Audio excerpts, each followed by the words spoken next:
General Becker's forearms trembled as he gripped the edge of the command console. The holographic projection flickered before him, displaying Captain Mork's scaly face, contorted in a way Baxter had never seen in 30 years of military service. Pure, undiluted fear. "Repeat that, Captain," Baxter said slowly, each word deliberate. "Slowly, this time, and compose yourself." Mork's voice cracked. His normally firm military bearing was completely shattered. "General, they know. The humans know we're taking their children. Sir, we have to abort the entire operation. We have to get out of this system right now. Please." Baxter's red eyes narrowed to slits. The word "please," coming from a Captain Corfax, was unheard of. Imperial officers didn't beg, didn't break down. "Captain, get a grip. What exactly do you mean, they know?" "Of course they know. We've been conducting standard collection operations for 3 days now, 47 capture vessels, 5,000 specimens gathered." "What has you so upset, sir? You don't understand." Mork's claws scraped something off camera, producing a horrible sound. It wasn't resistance, it was bait. Everything was bait. Every specimen we humans took, they wanted us to take their children. They planned this. They planned all of this. Commander Sills pulled Bear closer. His gray fur paled almost to white, and his webbed fingers trembled as he scanned his data tablet. "General. I'm receiving similar reports from collection vessels 4, 7, 9, 12, and now 15. All requesting immediate extraction.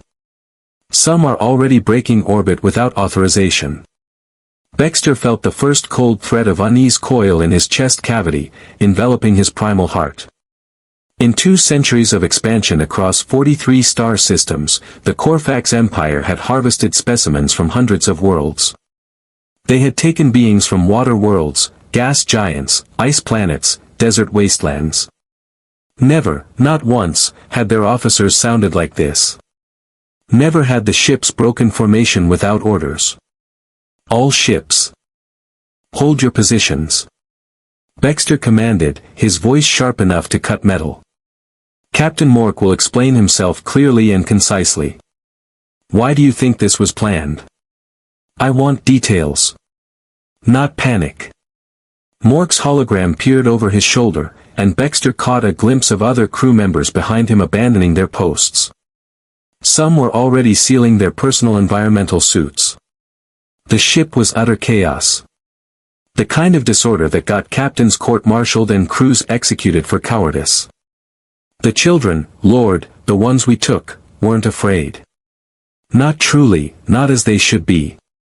Even the youngest, barely old enough to walk, were crying for their parents. Yes, but there was something else, something profoundly wrong. They were too calm, too serene. And the adults, by the God above, sir, the adults. "What's wrong with the adults?" Baxter demanded. They positioned themselves between our gathering bundles and their young, but they weren't panicking. They weren't shouting incoherently like the Pelgari, nor were they fleeing like the Tauren. They were organized, following a plan, a specific plan. Pre-established. "That's protective behavior by such a standard," Baxter said. "Although their jaws clicked in uncertainty, all species show attachment to their offspring. The Celanese threw themselves against our forces. The Quirati tried to hide their young. It's to be expected." "No, sir, you're not listening to me." Mork's voice dropped to almost a whisper. He leaned toward the camera as if afraid someone might hear him. "I reviewed the pickup footage frame by frame. From every angle, the human parents were communicating with each other using hand signals, military signals.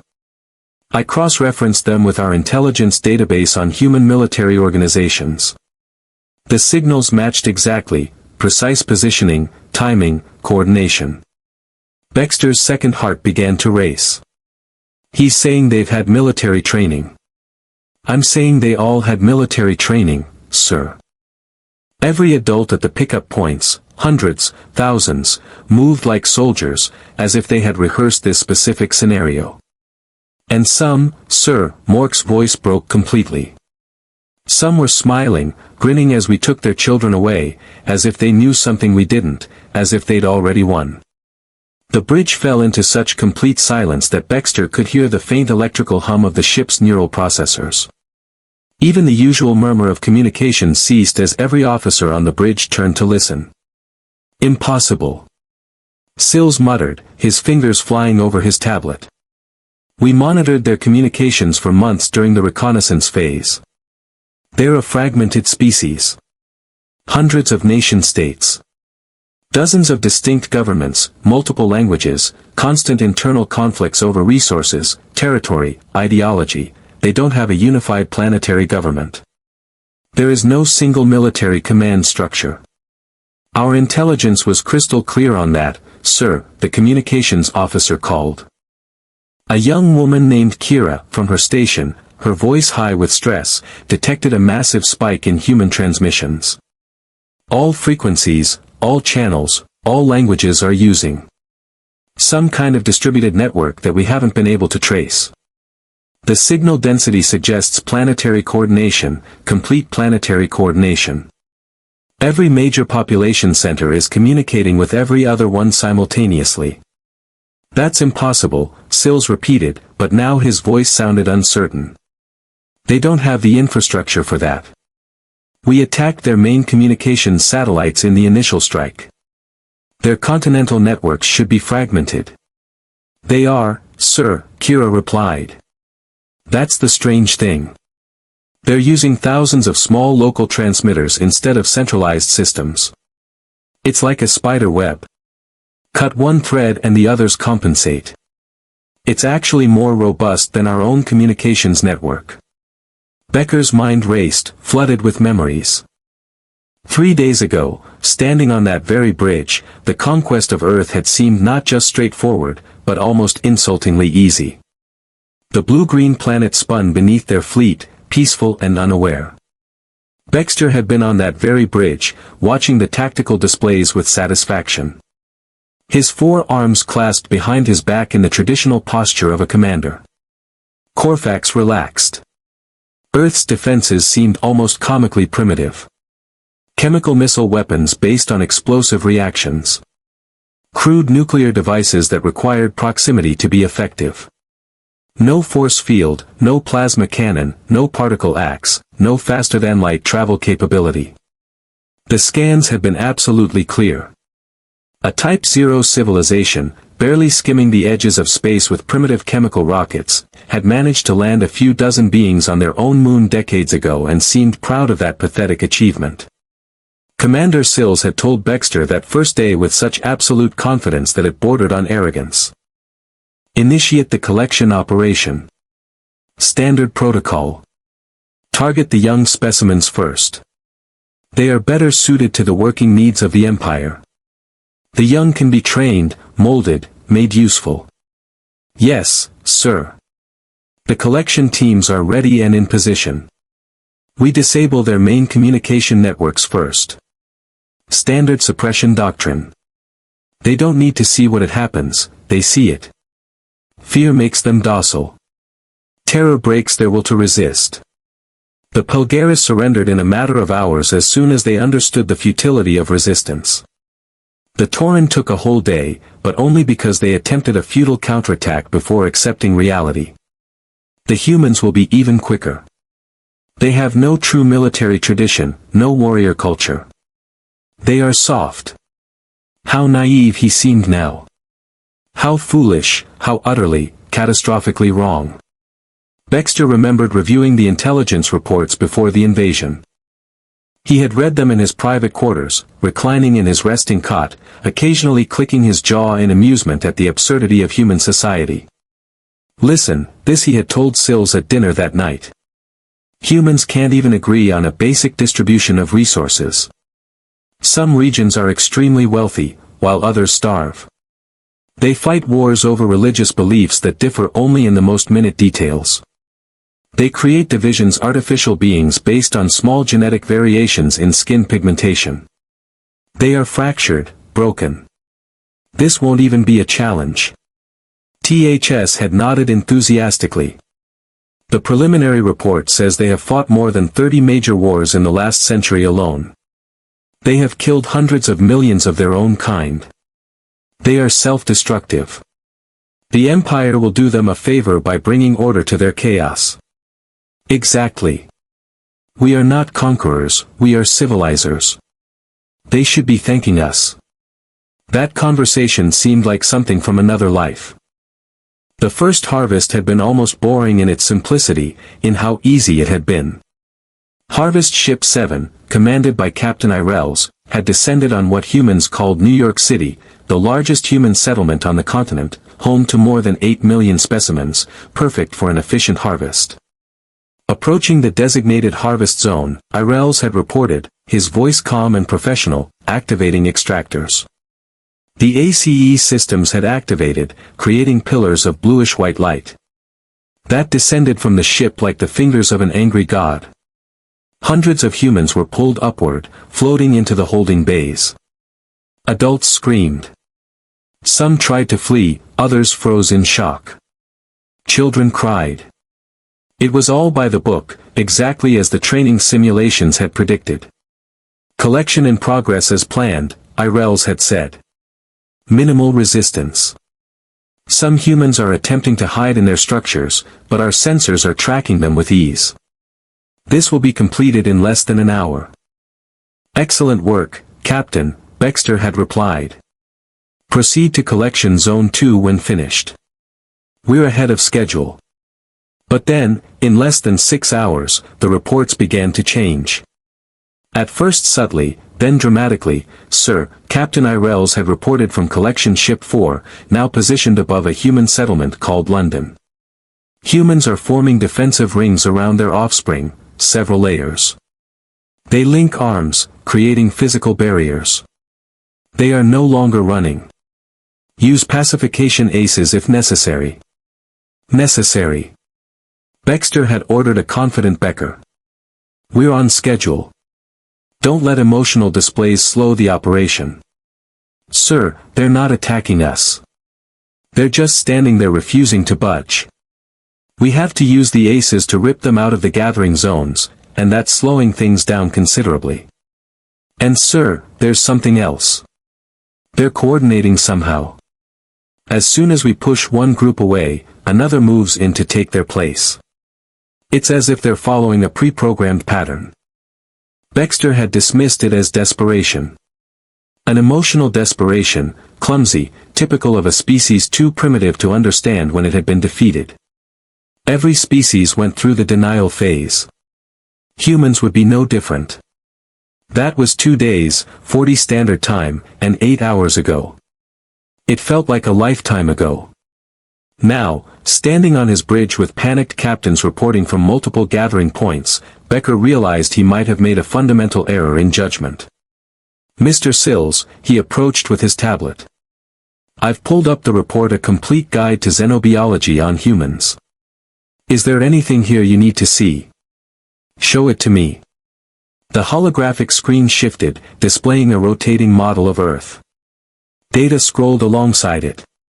According to our preliminary surveys, humans evolved on what our classification system designates as a death world. Class 12. Becker's jaws froze mid-click. Repeat that. Class 12. Sir. Extreme climate variations. High gravity compared to most living worlds. Aggressive predatory species. Frequent natural disasters. Disease vectors. Toxic atmospheric variations in certain regions. The planet actively tried to kill them for millions of years. That's impossible. Species on death worlds develop superior defensive capabilities, natural armor, enhanced strength, toxic defense systems. These humans have none of that. They're soft, fragile. I've seen the biological scans. Fels manipulated the screen and pulled out evolutionary charts.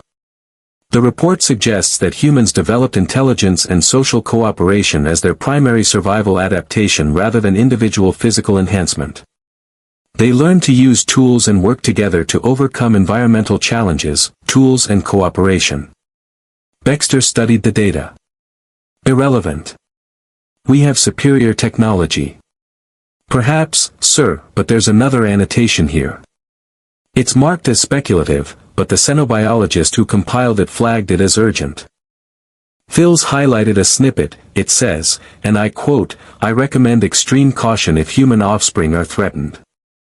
Species from death worlds that evolved through cooperative breeding often display disproportionate aggression when their young are in danger.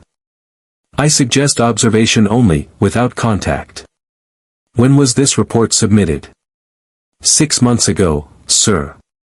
Before the invasion was approved and Command ignored it, THS's jaws clenched.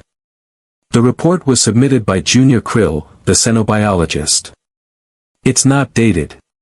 Its recommendations were noted, but not prioritized. Baxter returned to the tactical screen, watching the blinking indicators of his collection ships scattered across the planet. 47 ships, 100 crew. All performing what should have been a routine operation. "Sir, incoming transmission from Collection Ship 12, the communications officer announced." "Put her through." Captain H's face appeared. Becker immediately noticed the tension in her posture. "General, a situation is developing. The local human military forces have ceased their scattered attacks and appear to be consolidating." "How many units?" "Unknown, sir. They are using some kind of electronic jamming that degrades our deep scan capabilities. However, we estimate several thousand vehicles and tens of thousands of personnel are converging toward our collection points." This was new, very new. They are bringing their most advanced weapons. "That's the strange thing, sir. It seems they are bringing everything, not just military units, but civilian vehicles, construction equipment, even what our databases identify as agricultural machinery. It's as if their entire population is being mobilized." Becker felt something he hadn't experienced in decades. Not exactly fear, not yet, but a growing sense that he had fallen into a trap, that he couldn't see how they were orchestrating this. "We destroyed their primary command and communications centers in the first attack." "Unknown, sir. They appear to be using short-range communication systems and disseminating information through personal networks. It's remarkably decentralized and difficult to disrupt. Every time we block one frequency, they switch to another. It's like trying to stop running water." "Maintain the collection operations," Baxter ordered after a moment. "If they wish to concentrate forces, let them. Prepare the bombardment systems if they become too troublesome." "Understood, sir." When the transmission ended, Baxter noted that several other collection teams were reporting similar developments. The humans were no longer running, they were moving with purpose, with a coordination that seemed impossible for a fragmented species. "Commander Sills, access the Imperial database. I want everything we have on human military organization and social behavior." "Right away, sir." While Phil's worked, Baxter studied the tactical screen more closely. The human movements were forming definite patterns. They weren't running randomly toward the collection points. They were creating converging approach routes, establishing supply lines, setting up support positions. It looked professional. "Rehearsed, sir," Sills announced. "According to our preliminary surveys, humans have a fragmented political structure. Multiple nation-states with a history of frequent conflict with one another, no unified planetary government or single military command, and yet they seem to coordinate a planetary response," Baxter observed. "Yes, sir. The database also notes that humans have an unusually strong protective instinct toward their offspring. Multiple behavioral studies suggest this drives much of their social organization. Many species protect their young.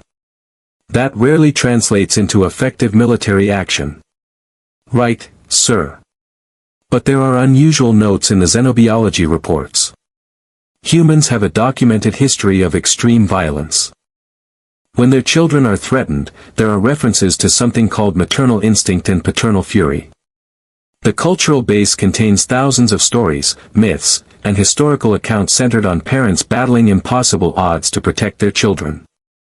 Beckstar's red eyes scanned the data running across his screen: stories, myths. Irrelevant, except that every culture in the galaxy had myths, and those myths often contained seeds of truth about what that species valued, what it feared, what it would kill for. "Show me your military capabilities again," Baxter ordered. The screen changed. Chemical propellant weapons, crude explosives, primitive atmospheric aircraft. "Nothing that could threaten your fleet, sir. Gathering Ship 3 reports a massive concentration of ground forces. On location," the visual sensor officer reported. The main screen showed an aerial view of a human city. Thousands of humans had gathered in a large open space. They weren't armed, they weren't fortified, they were just there, forming a huge ring around the gathering site. "What are they doing?" Sills asked. "Unknown. Sir, they're just waiting." Baxter studied the scene. The humans weren't acting like any conquered species he'd ever seen. Where was the panic? The chaos. The last desperate resistance followed by inevitable surrender. "Sir, message from Admiral Crooks of the Imperial Core Fleet," the communications officer announced. Baxter stiffened. Admiral Crooks commanded the second wave of ships still in high orbit. "Pass him on." The Admiral's sharp features appeared on screen. "General Becker, I've been monitoring your operation. I'm concerned by the reports I'm receiving. The situation is under control, Admiral." "Oh, yes, because from where I'm sitting, it looks like you've stirred up a hornet's nest. My sensors are detecting surface movement patterns that suggest an organized military response. That shouldn't be possible. The humans are trying to mount a defense. It's useless. They don't have technology capable of threatening us. Maybe they do, but they don't seem to understand that. General, I recommend accelerating the timeline. Complete the collection within the next 6 hours and withdraw." Baxter's jaws clicked in irritation. The schedule allows for 3 more days of collection operations. We've barely gathered 5,000 specimens. Imperial Command expects a minimum of 10,000.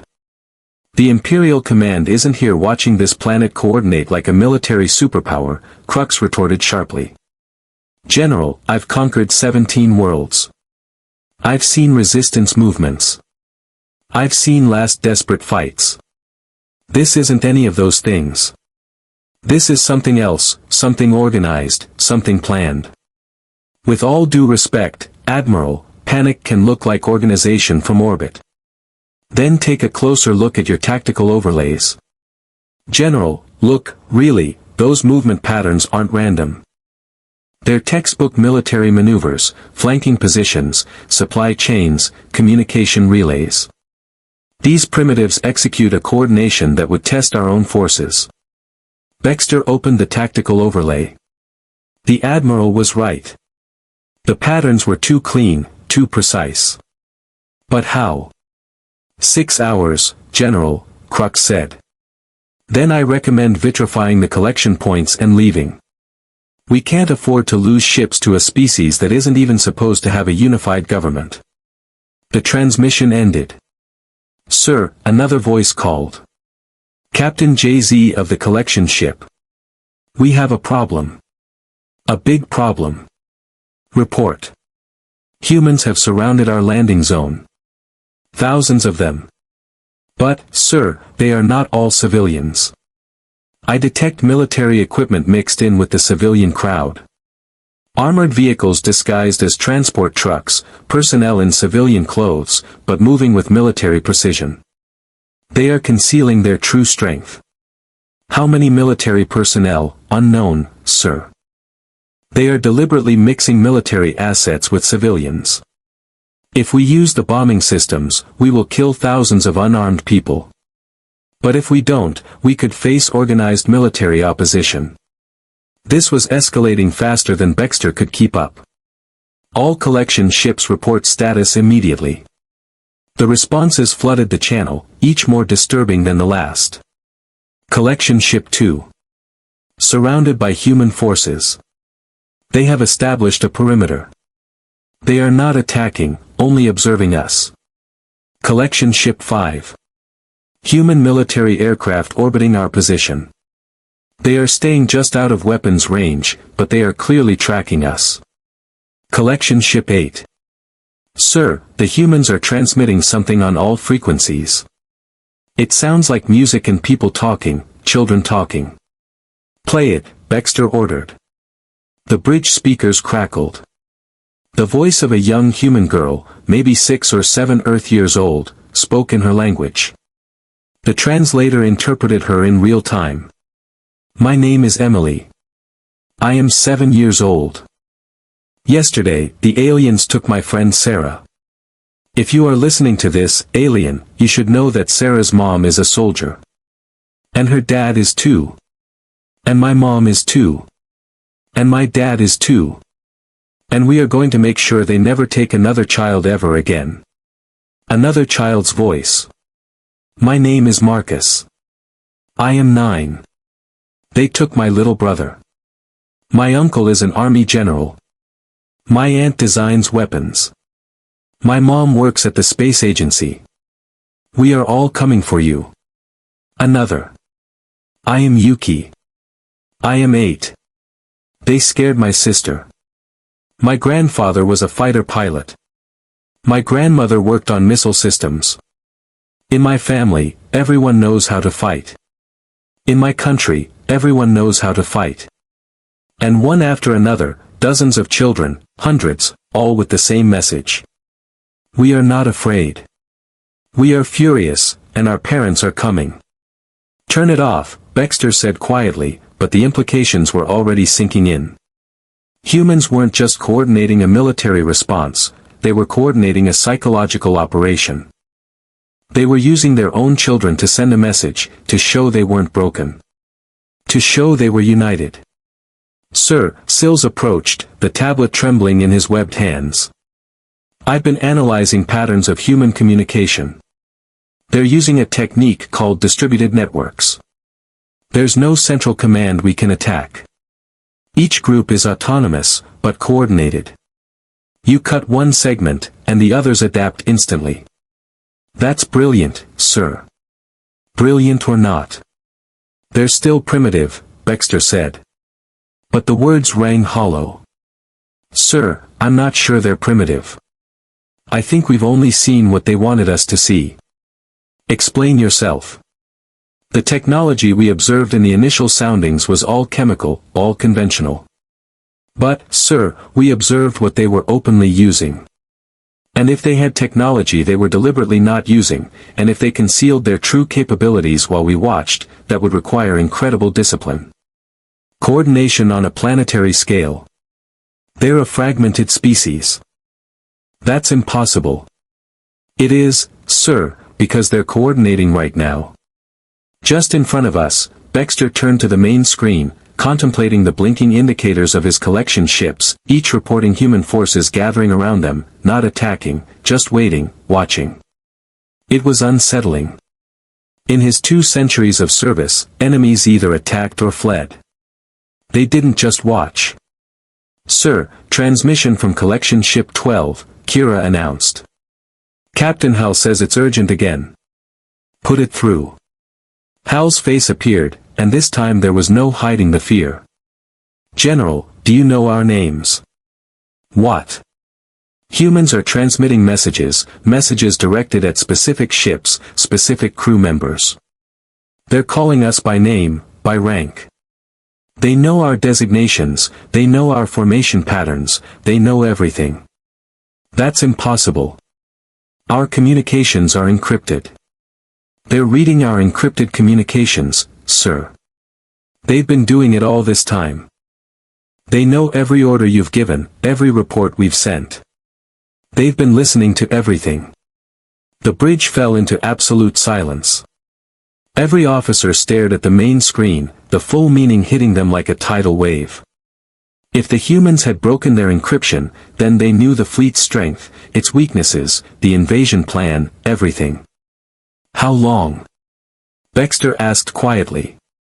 How long have they been listening? Unknown, sir. But if I had to guess, since we entered the system. Maybe earlier, sir, the sensor officer shouted, his voice high with panic. I'm detecting massive energy spikes all over the planet. They're not hiding anymore. Whatever they've been concealing, they're turning everything on everywhere. The tactical display transformed